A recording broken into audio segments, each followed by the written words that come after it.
여호와께서 모세에게 말씀하여 이르시되 이스라엘 자손의 원수를 미디안에게 갚으라. 그 후에 내가 네 조상에게로 돌아가리라. 모세가 백성에게 말하여 이르되 너와 함께 있는 사람들 가운데서 전쟁에 나갈 사람들을 무장시키고 미디안을 치러 보내어 여호와의 원수를 갚되 이스라엘 모든 지파에게 각 지파에서 1000명씩을 전쟁에 보낼지니라 하며 각 지파에서 1000명씩 이스라엘 100만 명 중에서 12,000명을 택하여 무장을 시킨지라. 모세가 각 지파에 1000명씩 싸움에 보내되 제사장 엘르아살의 아들 비누아스에게 성소의 기구와 신호 나팔을 들려서 그들과 함께 전쟁에 보내매 그들이 여호와께서 모세에게 명령하신 대로 미디안을 쳐서 남자를 다 죽였고 그 죽인 자 외에 미디안의 5 왕을 죽였으니 미디안의 왕들은 에위와 레겜과 수르와 후르와 레바이며 또 부올의 아들 발람을 칼로 죽였더라. 이스라엘 자손이 미디안의 부녀들과 그들의 아이들을 사로잡고 그들의 가축과 양떼와 재물을 다 탈취하고 그들이 거처하는 성읍들과 촌락을 다 불사르고 탈취한 것 노력한 것 사람과 짐승을 다 빼앗으니라. 그들이 사로잡은 자와 노력한 것과 탈취한 것을 가지고 여리고 맞은편 요단강가 모압 평지의 진영에 이르러 모세와 제사장 엘르아살과 이스라엘 자손의 회중에게로 나오니라. 모세와 제사장 엘르아살과 회중의 지도자들이 다 진영 밖에 나가서 영접하다가 모세가 군대의 지휘관 곧 싸움에서 돌아온 천부장들과 백부장들에게 노하니라. 모세가 그들에게 이르되 너희가 여자들을 다 살려두었느냐. 보라, 이들이 발람의 꾀를 따라 이스라엘 자손을 부올의 사건에서 여호와 앞에 범죄하게 하여 여호와의 회중 가운데 연병이 일어나게 하였느니라.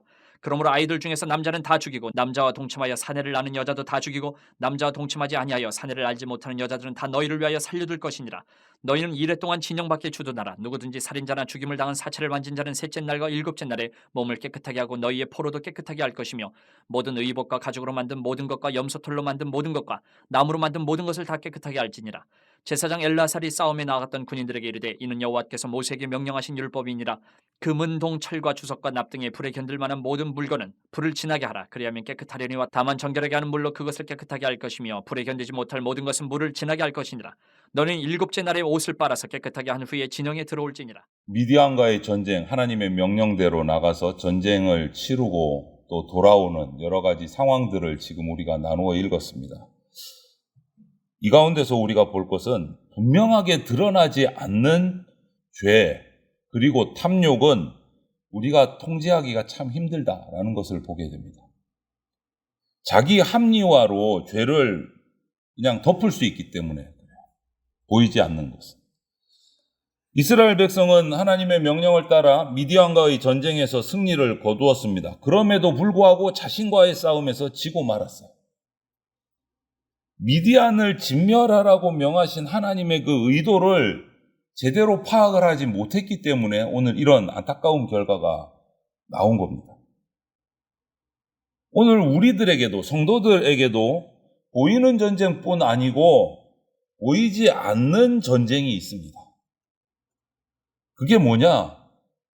내 자신의 행동을 합리화하지 않고 하나님의 말씀에 온전하게 순종을 해서 거룩을 지켜나가는 전쟁이에요. 이게 보이지 않는 전쟁입니다. 나의 거룩을 지켜나가는 것. 죄는 간교합니다. 사람이 죄를 짓고도 죄인인 줄 모를 수도 있고 큰 문제가 아니라고 생각할 수도 있기 때문에 그렇습니다. 오늘 2절 말씀을 보니까 하나님이 이렇게 말씀하십니다. 이스라엘 자손의 원수를 미디안에게 갚으라. 이렇게 말씀하세요. 미디안 이런 종족은 간교한 민족이었습니다. 그들은 광야 가운데서 이스라엘을 아주 자주 괴롭혔던 민족이에요. 특히 우리가 기억하는 것은 그 왕 발락의 사건을 기억하십니까? 발람을 불러다가 이스라엘을 저주하게 하다가 결국은 실패했죠. 그런데 그것이 실패하니까 그것으로 포기한 게 아니고 바알부올에서 미디안의 여인들을 이용해서 이스라엘 남자들을 유혹하고 음행에 빠지게 해서 결국은 죄짓게 만든 것이란 말이에요. 그게 미디안이에요. 바알부올 사건입니다. 이스라엘을 타락에 빠지게 한 거예요. 이스라엘에게 은밀하게 접근해서 죄를 짓게 만든 것이 이 바알부올 사건이에요. 인간의 숨겨진 그 욕망들을 부추겨서 하나님을 배신하게 만든 거예요. 그래서 하나님은 이 미디안을 오늘 뭐라고 표현합니까? 원수. 원수는 제거해야 되는 거예요. 미디안은 2절에는 이스라엘 자손의 원수이고 3절에서는 여호와의 원수. 이스라엘의 원수는 곧 하나님의 원수가 되는 겁니다. 하나님은 이스라엘을 당신의 자손으로 거룩한 백성으로 부르셨어요. 그래서 이스라엘을 통해서 하나님의 거룩하심도 나타내고 온전하심도 나타내십니다. 그런데 사탄은 이 이스라엘을 타락을 시켜서 하나님의 이 목적을 무너뜨리려고 하는 원수예요.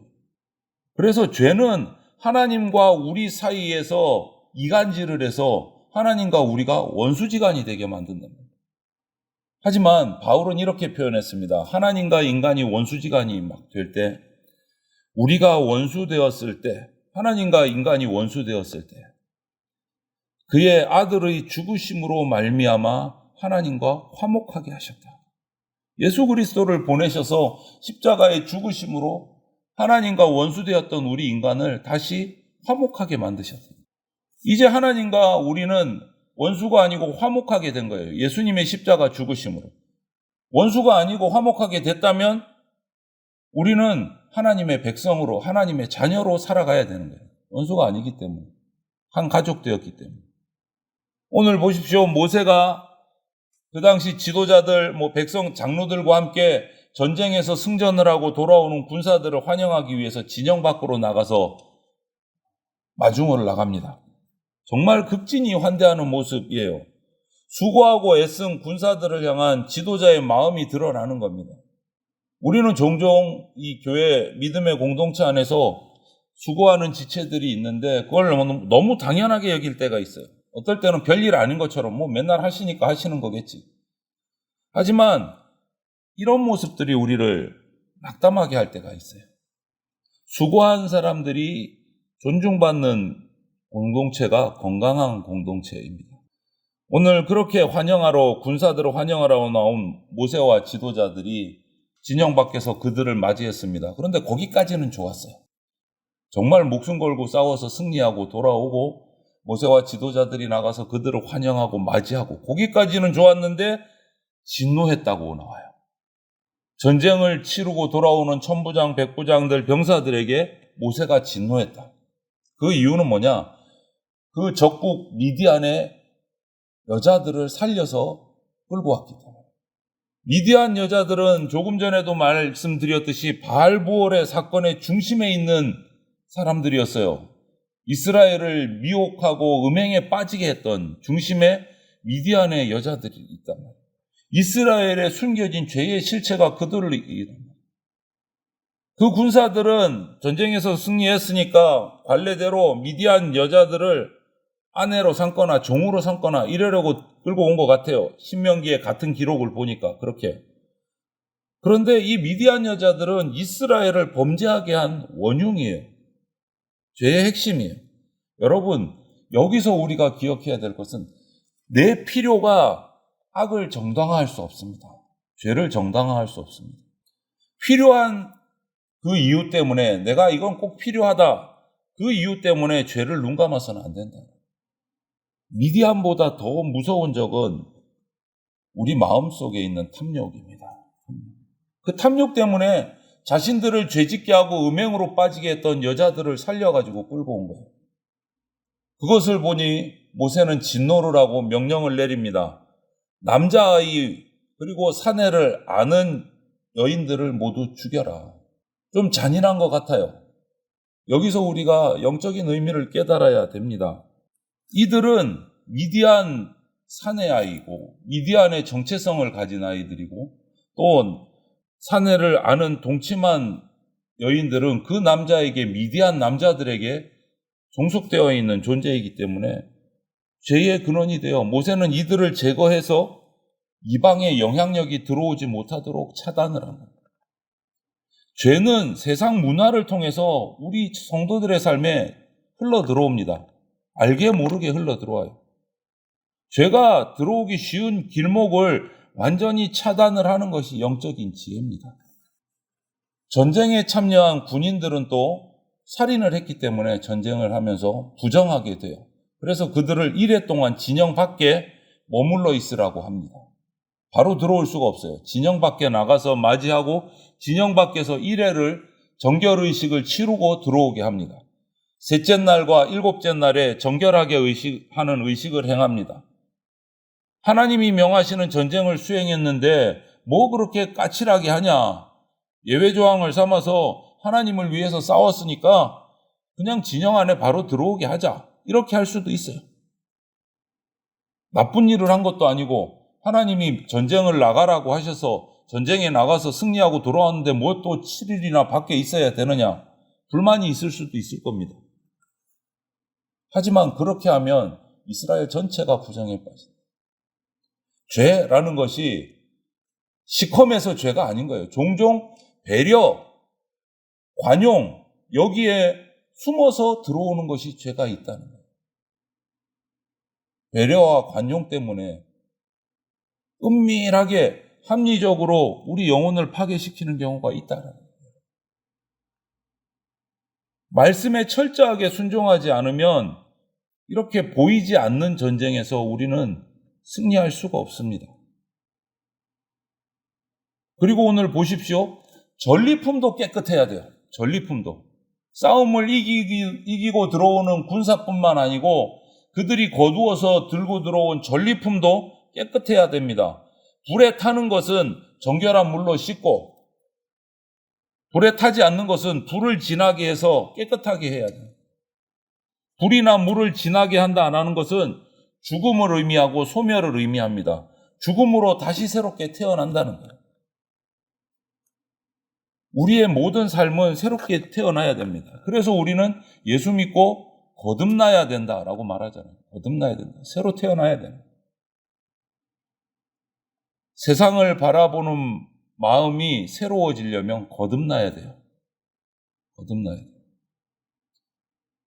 미디안과의 그 육체적인 전쟁보다 더 중요한 것은 영적 전쟁입니다. 보이지 않는 영적 전쟁. 의식하지도 못한, 생각하지도 못한 작은 죄가 우리의 거룩을 파괴시켜요. 죄의 여지를 남겨두면 보이지 않는 전쟁에서 패할 수 있다는 거예요. 우상숭배하던 민족들이 가지고 있던 그 전리품들을 아무 생각 없이 가지고 왔을 때 그것이 우리에게 주는 영향력이 무엇일까? 또 우상숭배하던 그 성인들을 아내로 삼았을 때 이스라엘 백성들에게 어떤 영향력이 있을까? 이런 것들을 생각하지 않고 우리가 이겼으니까 다 내 마음대로 돼 라고 생각하면 죄가 들어온다. 보이지 않는 전쟁에서 승리할 수 없다. 그리스도인은 오직 하나님의 말씀이 기준이 되어야 됩니다. 칼과 창이 아니라 말씀과 성령으로 싸워서 이겨야 되는 거예요. 그래서 모세는 마지막까지 정결을 요구한 겁니다. 그들의 성인 여성들을 죽이라, 남자아이들을 죽이라, 너희들은 7일 동안 군사들은 7일 동안 밖에서 진영 밖에서 정결 예식을 치르고 들어오라. 전리품은 물과 불을 지나서 정결하게 하라. 마지막까지 정결을 요구합니다. 왜? 보이지 않는 전쟁에서 승리하는 방법이 그거밖에 없어요. 하나님이 주신 말씀 그 기준대로. 영적 전쟁은요, 이렇게 마지막까지 싸워야 이깁니다.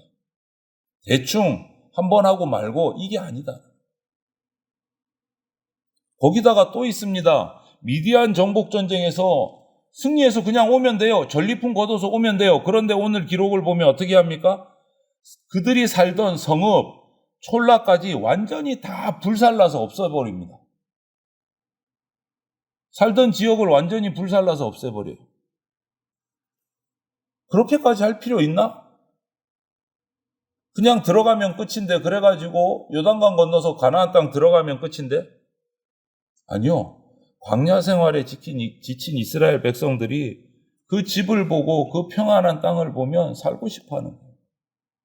왜? 가나안 땅 들어가면 또 전쟁해야 되니까. 완전히 제거하는 겁니다.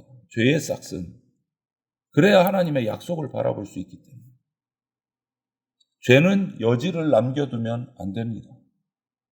거룩은 죄가 완전히 없어져야 온전한 거룩이 됩니다. 죄를 죽이고 생명으로 다시 거듭 태어나야 되는 거예요. 그래야 보이지 않는 전쟁에서 승리할 수 있습니다. 우리 안에 숨겨진 죄를 그냥 두면 안 된다.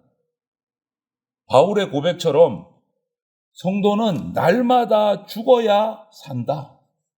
이게 무슨 말입니까? 날마다 내 손목을 꺾고 목을 그어란 말입니까? 아니잖아요. 날마다 죽어야 산다. 죄에 대해서 날마다 죽어야 내가 영원히 산다라는 거예요. 날마다 죽어야 산다. 이것이 보이지 않는 영적 전쟁에서 승리하는 비결이에요. 이 말씀들, 오늘 또 미디안과의 전쟁 이후에 일어난 이런 정결의 과정들, 이런 과정들을 보면서 저와 여러분들이 오늘 하루도 세상 가운데서 살아가면서 이렇게 보이지 않는 죄와의 영적인 전쟁에서, 사탄과의 영적인 전쟁에서 죄의 여지를 제거하고 날마다 죄에 대해서 죽음으로 영적 전쟁에서 승리하는 하늘의 군사 되시고 하나님의 백성들이 다 되시기를 주님의 이름으로 축원을 드립니다. 아멘.